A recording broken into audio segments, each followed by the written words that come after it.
లోక రక్షకుడును నిత్య జీవాధిపతియు అయిన దేవుని నామము స్తుతింపబడునుగాక.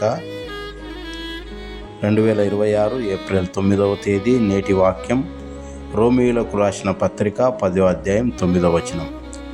యేసు ప్రభు అని నీ నోటితో ఒప్పుకొని దేవుడు మృతుల్లో నుండి ఆయనను లేపెనని నీ హృదయమందు విశ్వసించిన ఎడల నీవు రక్షింపబడదువు.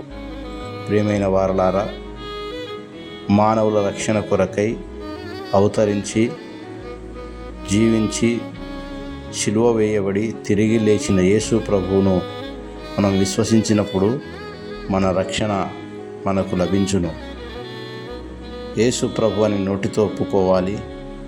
ఆయన మృతుల్లో నుండి, సమాధిలో నుండి తిరిగి లేపబడ్డాడని హృదయమందు విశ్వసించాలి. అప్పుడు మనకు పాపము నుండి రక్షణ లభించును. దేవుడు మనకు రక్షణ ఇచ్చి దీవించునుగాక. ఆమేన్.